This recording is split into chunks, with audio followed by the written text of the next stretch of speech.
Hello everybody, Sergeant Sold here, and we're back with How to Rust. Today's episode, we're talking about intermediate housing builds. Now you're probably wondering, Sergeant Sold, why are you in the middle of the snow? This is a really horrible place to place a house. Place to place a house, yeah I said that. No, actually the snow is a wonderful place to put a house. Because you are always going to find large amounts of wood, because hey, there's lots of forest in the snow. But you're also going to find lots of these boulders, and as we learned in episode 1, the boulders are great for gathering. So, yes, this is a great place. This is actually too legit to quit, and my favorite place to build a medium-sized house. And that's what we're going to talk about today. We're talking about a medium-sized house, not a starter house. So, real quick, I've already built the house. It's in this area. Can you tell me where it's at? It is here. It's right here. We're right on top of it. Can you see it? Oh, here it is. Look, the house. Yeah, this is it. This is the house right here. This is what we call the snow bunker. Basically, you find a depression in the snowy area where you can fit at least a one-story house, and you cover it in signs. Now, you could either paint the signs white like I did here, or you can find a sign artist picture that matches the snow colorings like this, like the texture. You could also paint those over the signs, and that will give it a lot more detail and less flat looking. But for this case, I just want to just throw white down to give you an idea of what it's going to look like.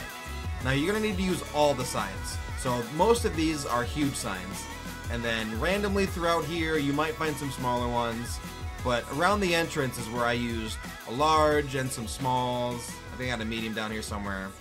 But anyway, so you can change the entrance a little bit. You don't have to do it this way. I just did it this way because I wanted it to be easy for us to record for the video. But by all means, if you have the wood and you have the resources available, you can put a floor over this and seal it up and throw the signs down and paint them and then walk away from it. You know, you can seal this up completely, and because we're on a modded server, we have the home recall. You can set a home recall inside of the bunker and outside of the bunker, which is something that Too Legit and I have used numerous times. So anyway, so what we're going to do is we're going to head inside here and I'll show you some neat things about this. We already got our armored door in. I didn't upgrade anything past stone because, hey, you know, whatever. I figured most of us are going to be using stone for a while. It gives you a very small area. It's enough to throw in probably 4 boxes and a couple furnaces. I don't have that in here right now. I mean, I could probably throw a couple in. There we go. Alright, so we got 4 furnaces and a bunch of boxes. Let's light these suckers up, and we'll head outside and see what it looks like. Obviously, because it's a furnace, you're going to hear it. There is no muffling the sound of a furnace. Oh, it's daytime. I forgot it was daytime. Can you see any light? Can you see any light? No? In this particular build, it's not going to happen in all builds, but the way that I did it, we have our main house right here, and then we have foundations right next to it because of stability. Having these foundations here, they're just overlapping with this roof floor right here. It kind of created like a little channel for us to be able to go into. From here, you know, you can do a couple boxes, you know, anything really. Can we place it? Can we place? There we go. There we go. Had a couple boxes in here. We don't want to put too many because otherwise we can't run back there. Come on. Can we throw another box down? There we. Oh, very nice in the bush. Now you can throw a couple boxes in here. You could do so much. And when you decide, okay, you know, I want to hide stuff in there. I don't want the raiders to find it. You know, personally, these bushes are nice. I like it because it kind of hides the entrance a little bit.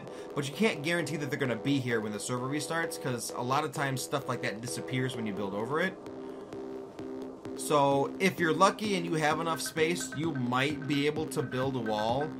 Otherwise, when you're placing your signs, make it a huge sign and just scoot it over so that it closes the gap with the sign. But anyway, that's really it. That's all I wanted to show you with this intermediate house. It's something that you're not going to be able to see from very, very far away. Come on, go, in the type. If you're, you know, running the snowy hills looking for people's houses, and you come running by, you're not going to see that. I mean, unless you get all up close onto it and start running across the wood for that stone, you're not going to recognize this as a house. One thing that I will say though, and it's a graphical bug that we discovered, is that when you get a certain distance away, the stone will continue to be rendered and the signs will go away. That is something that I really wish would get fixed, because, I mean, we're pretty far away, we can still see the stone, but it definitely stands out. Now yes, a normal player wouldn't be able to do that, but for example, if they were to climb this rock mountain here... Wait, where's it at? I can't even find it now. There it is. Okay. So it's right over there. Look at that. You can actually see the stone, and you can see the wood of the sign coming through that hasn't been painted yet. If we come from further up over here, let's say we climbed that mountain, we climbed on top of this rock and said, oh, let's try to scout out some bases. Oh, what is that through the trees there? Looks like a base, and bam, rendered. So that's the one drawback of this base, is just that signs do not render right away. And it's a graphical, I guess, bug that I really wish would be fixed. You know, especially if we're talking about a solid sign. I don't know how they'd fix it. I wish they do, and hopefully if you like this design, I really hope to see you start using it, because it's a very, very simple design that can actually last for quite a while, especially on a modded server like this where wood and stone is very easy to come by. So with that's all I've got for today's episode.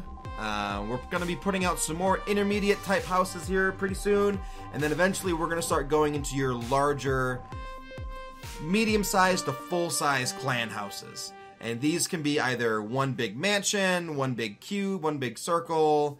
We have an Imperial Star Wars design, and then we have the huge mega complex. So if you're looking forward to that, please let us know. We might just kind of speed that up a little bit, but if you want to see more of these intermediate houses, we can keep doing that too. So on behalf of Too Legit to Quit, who couldn't be here today, he had other stuff going on, but we miss him, and we hope to see him in the next video. And myself, Sergeant Solge, and the Snow Bunker House, hope you liked the video, and hope to see you next time. Bye-bye! Hello everybody, thanks for watching. If you liked the video, please leave a like or a comment. If you'd like to see more great videos from the Sergeant Solge and Private Astro YouTube channel, feel free to click either of the videos on the screen.